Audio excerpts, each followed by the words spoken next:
so many of us go, of course, go and we pay for to have our CVs made by professionals, which is fine, yeah. However, the new CV that we get and the people that we are, there's a disconnection.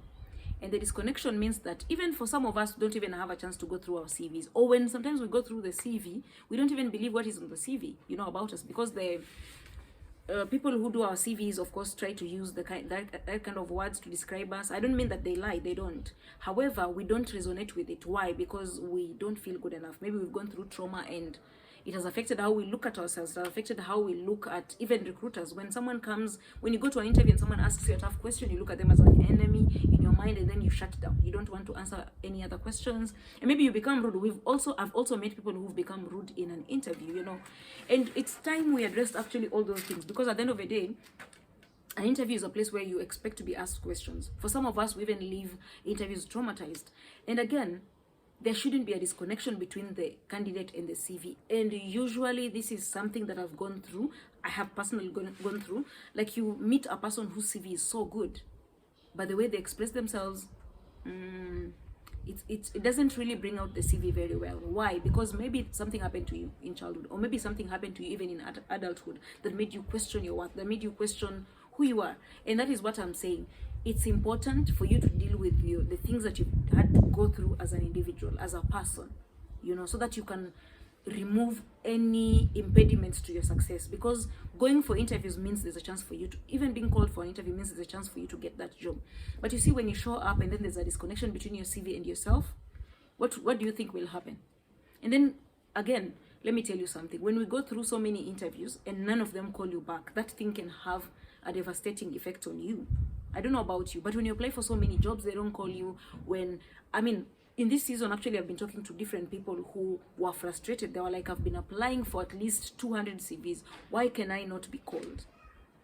And you see, many times when you sit down and we go through their CV, we go through their stories, we go through their interviews, we realize that, we go through their interview experiences previously, we actually realize that, number one, the issues are usually, number one, there's a disconnection between them and their CV. Number two, when they go to those interviews, they're not confident because somehow their esteem has been affected, maybe by trauma or something that happened to them. And then number three, we also realize that they don't express themselves when they go to interviews. They don't bring out because they kind of feel like, there's that thing that happens to you when you go through a traumatic experience where you don't feel good enough. You kind of feel like you're bragging. But you see, you've gone to an interview, they want to see your strengths. You have to talk about everything, all the good stuff, all the good things that you value. But when you come through, you come from families that when you say what you feel, you speak your mind, you're kind of, looked at as if you're rude, as if you're unajipendekeza, or you are, unajisikia. It's very easy for us to minimize ourselves. And this minimization, when you start to minimize yourself, you also kind of teach yourself, even in interviews, to minimize yourself, so that you don't bring out your full value, you don't bring yourself out in a way that other people can say, this is the right person for this job. Yet you're valuable, and you know it. It's just that you can't articulate it in words, because somehow you will feel like I'm bragging. But you see, this is an interview. I always say that you only have one chance to make a first impression. When you come to make a second impression, that's a second chance. That's a second impression. It's not a first impression. You only have one chance to make a first impression. So when you go to interviews, make sure that even as you're doing your coaching and you have someone who's helping you to articulate your CV, please make sure you go through the CV together with them, and make sure that and this thing is so personal. Let me say it's so personal, because one problem that I may go through may not be your problem. Like I said in my last video, I shared my 3 experiences in a nutshell. Your experience could have been different, but you may find that they are actually, all of them emanate from the same place, right? Maybe childhood trauma, or maybe something that you went through. For people who are going through difficult seasons in their marriages, difficult seasons in their relationships, that can affect how you go to present yourself in an interview. It can affect. So that's why for me, emotional and mental health is such a big deal. Oh my goodness, it's such a big deal. And it's something that I've learned to do for myself. When I share these stories here, these are things that I've tried. These are things that have worked for me, so it's really truly based on my own experiences and not just what I've read. Of course, what I've read also informs part of the things that I tried. So at the end of the day, I'm just sharing for my life. You can use it, to go through your own issues, because all of us go through issues. The whole point is not that we will go through, whether we will go through issues or not. We will go through issues, and these issues affect our emotional and our mental health. How do we deal with it? Okay, so when you go to an interview, again, let me just come back to that story. Make sure that even when you go through, you give someone to do your CV, go through the CV yourself. Make sure, number one, that you agree with everything that is in the CV. Sometimes you may not even agree with what is in the CV, but maybe it's because you've not learned to put yourself where you need to be. Start working on yourself so that you can meet that standard, because every day of our lives we're always being called to grow, and sometimes whatever may feel uncomfortable may actually be a calling for you to grow. It may actually be a calling for you to level up. It may actually be a calling for you to go higher. And for some of us, it's very easy for us to just remain comfortable. We go deleting things in our CVs. Again, don't lie on your CV. That is the other thing. Trauma sometimes may teach us to minimize, and we lie about other things because we want people to see a certain picture. That's a bad idea, because once they give you the role and they trust on the things that you lied about, what do you think will happen? You will languish, and then because you've gone through your own issues, you're just adding more issues into their story.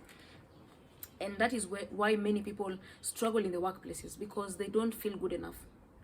And again, I've also gone into a space where people are like, maybe in an interview we need to tell people, encourage people. Sometimes it's not easy, in as much as the only thing I encourage employers and employees to do is to create the right kind of environment. But you see, even with the right kind of environment, you must also give yourself the chance, or even the chance, but also you have to encourage yourself to have the confidence to speak up, because we don't know you've come into an interview and you want us to see what you not say. So you must have the courage to speak and to bring out the best out of you, and to own up your CV and to own up the things that you've achieved. And it's really, really important when you're doing your CV to always put your achievements, and always make sure that you share your achievements, because your achievements is the only thing that others can bet on. These are things you've achieved. You've done them from scratch. They're things that you've done and only you can do them very well. And that's why, again, I bring out the other topic that I want to talk about in my next video. I want to talk about leveraging on other people to give you feedback. As a person who's gone through trauma, sometimes your judgment is kind of affected, so you don't see yourself in the right kind of lens. So it's important to find the people that you trust, the people who you trust to give you the truth, and to leverage on the feedback they give you. You may have a strength that you don't know, and you don't know because trauma has taught you, and maybe you're used to doing it. To you, it's just normal.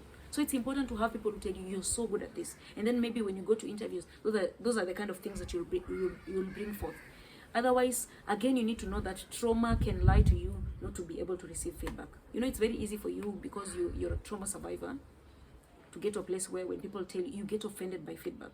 But feedback is a nice mechanism. In fact, let me tell you, none of us is able to improve without feedback, because at the end of the day, the people around us experience us in a certain way. When they tell you that you come out as someone who's very, disconnected, maybe that is how you come out in an interview. You go there and you're like, my name is Winnie, I am here because I'm looking for that job, and you look like you're not interested. They're like, the CV was very good, but they did not seem like they were interested.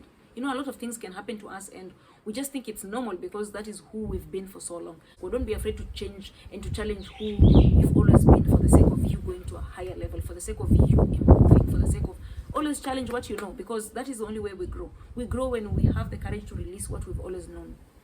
And then we gain the courage to now go and learn what we've not learned before. All right. And in my next video, I want to share about leveraging on feedback as a healing mechanism. All right. Leveraging on feedback as a person who's gone through trauma or difficult seasons. Because sometimes, you know what?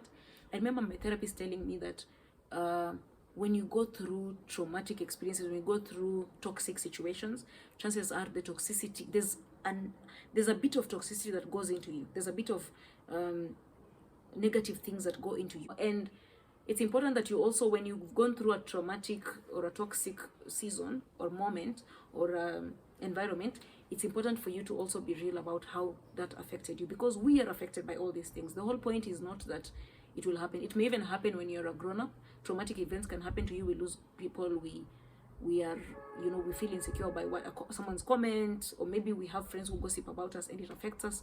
It's important, and we stayed for so long because we're afraid of being alone or whatever reason that we have. it's important for us to also deal with the fact that these things affect us. Let me tell you, that whole business of saying that I'm hardcore and these things don't get to me anymore, it's a problem, right? So don't let there be a disconnection between your CV and you, because sometimes we pay people. Yes, we can pay for it, but you owning up that CV, you cannot pay. You can pay to have someone make your CV, but you cannot pay that person to go for an interview for you, right? You still have to go to an interview. So whether you don't have communication skills, or your parents have always called you stupid and now you feel stupid and you don't have capacity to go to that interview, you still have to go, because that's the only way for you to go and get what you want. Even if you decide to do your own business, you'll have to deal with clients. So it's important for you to build on your communication skills. And sometimes because of what we've gone through, it's really hard for us to go through it. And that's why it's really critical for us to understand how what we went through affects us, and how that affects what we put into the world in an interview, what we put into the world with the people that we talk to. And it's really, really critical. So allow me to talk about feedback management, and how you can leverage on feedback to heal, how you can leverage on feedback to actually put your best foot forward, and how you can also leverage on feedback to go to the next level. All right? And how, of course, we struggle with feedback, especially if we've gone through traumatic experiences of people who took advantage of us, or maybe they hurt us, or maybe they harmed us. Okay, so let's continue having these conversations. I hope you've learned something. Thank you so much. God bless you. See you next time.